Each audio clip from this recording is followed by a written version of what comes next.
ان الدین عند اللہ الاسلام۔ بسم اللہ الرحمن الرحیم۔ صرف 5 منٹ کا مدرسہ قرآن و حدیث کی روشنی میں۔ 18 شعبان المعظم۔ نمبر 1، اسلامی تاریخ۔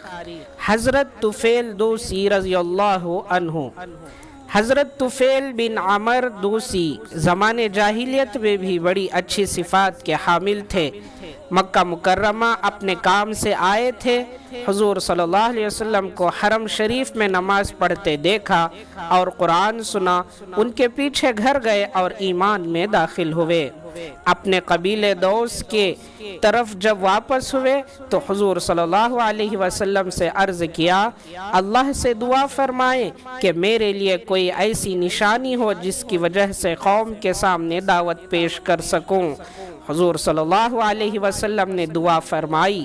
جب وہ اپنے قبیلے کے پاس پہنچے تو اللہ تعالیٰ نے ان کی پیشانی پر ایک نور پیدا کر دیا۔ حضرت طفیل نے اللہ سے دعا کی کہ یہ نشانی میرے جسم سے ہٹا کر دوسری کسی جگہ کر دے، تو وہ روشنی حضرت طفیل کے کوڑے کے سرے پر آ گئی۔ ان کے والد عمر دوسی اور ان کی بیوی ان کے دعوت سے مسلمان ہو گئے۔ حضور صلی اللہ علیہ وسلم نے حضرت طفیل کو سیریا ذی الکفین میں روانہ کیا۔ ذی الکفین نامی ایک لکڑی کا بت تھا جس کو قبیلے دوس کے مشرکین پوجتے تھے۔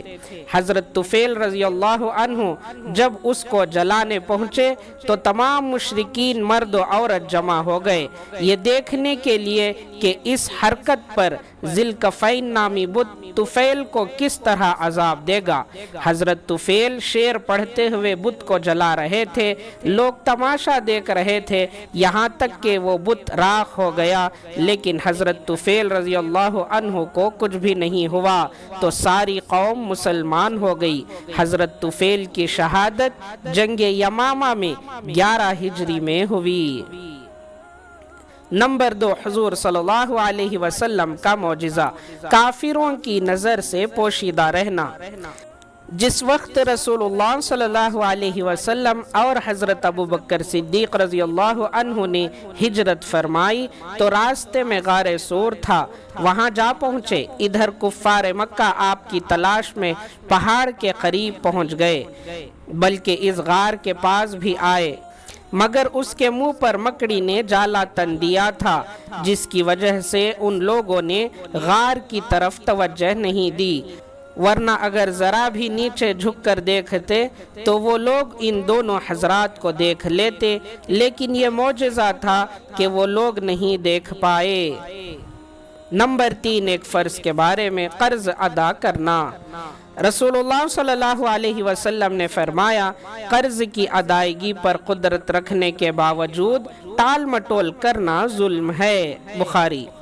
فائدہ، اگر کسی نے قرض لے رکھا ہے اور اس کے پاس قرض ادا کرنے کے لیے مال ہے تو پھر قرض ادا کرنا ضروری ہے، ٹال مٹول کرنا جائز نہیں ہے۔ نمبر 4، ایک سنت کے بارے میں، مسجد سے نکلتے وقت کی دعا۔ مسجد سے نکلتے وقت یہ دعا پڑھے، اللہم انی اسألک من فضلک۔ ترجمہ، اے اللہ میں تجھ سے تیرے فضل کا سوال کرتا ہوں۔ مسلم۔ نمبر 5، ایک اہم عمل کی فضیلت، بیٹی کے ساتھ اچھا سلوک۔ رسول اللہ صلی اللہ علیہ وسلم نے فرمایا، جس شخص کی کوئی لڑکی ہو اور وہ اسے زندہ درگور نہ کرے اور اس کی بے عزتی نہ کرے اور اپنے لڑکے کو اس پر ترجیح نہ دے تو اللہ تعالیٰ اس کو جنت میں داخل فرمائے گا۔ ابو داؤد۔ نمبر 6، ایک گناہ کے بارے میں، حضرت عیسیٰ علیہ السلام کو خدا ماننا۔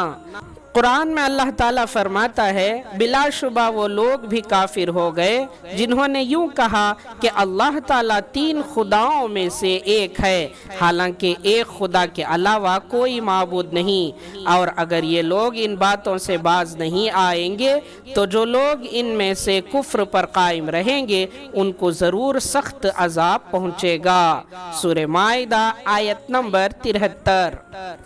نمبر 7 دنیا کے بارے میں، دنیا میں کھانا پینا چند روزہ ہے۔ قرآن میں اللہ تعالیٰ فرماتا ہے تم دنیا میں تھوڑے دن کھا لو اور اس سے فائدہ اٹھا لو، بے شک تم مجرم ہو، یعنی یہ دنیاوی زندگی چند روز کی ہے، اگر اس کے پیچھے پڑ کر اپنی آخرت کی زندگی کو بھلا دو گے تو قیامت کے دن تم مجرم بن کر اٹھو گے۔ سورہ مرسلات آیت نمبر 46۔ نمبر 8 آخرت کے بارے میں، جنت کے پرندے۔ رسول اللہ صلی اللہ علیہ وسلم نے فرمایا جب کسی جنتی کو پرندے کا گوشت کھانے کی چاہت ہوگی تو وہ پرندہ اس کے سامنے اس طرح حاضر ہوگا کہ وہ پکا ہوا ہوگا اور اس کے ٹکڑے بنے ہوئے ہوں گے۔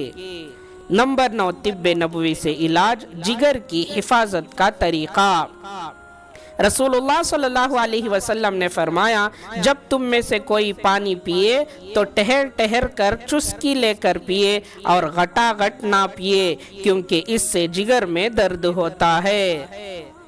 نمبر 10 نبی صلی اللہ علیہ وسلم کی نصیحت۔ رسول اللہ صلی اللہ علیہ وسلم نے غلاموں کے متعلق فرمایا مسلمانوں سنو، تمہارے غلام تمہارے بھائی ہیں، اللہ تعالیٰ نے ان کو تمہاری ماتحتی میں دے رکھا ہے، لہٰذا جس کے ماتحت اس کا بھائی ہو تو اس کو بھی اسی میں سے کھلائے جو وہ کھاتا ہے، اور اس کو ویسے ہی کپڑے پہنائے جیسے خود پہنتا ہے، اور سنو کبھی بھی ان سے ان کی طاقت سے زیادہ کام نہ لینا، اور اگر کبھی لینا ہو تو اس میں ان کی مدد کر دیا کرنا۔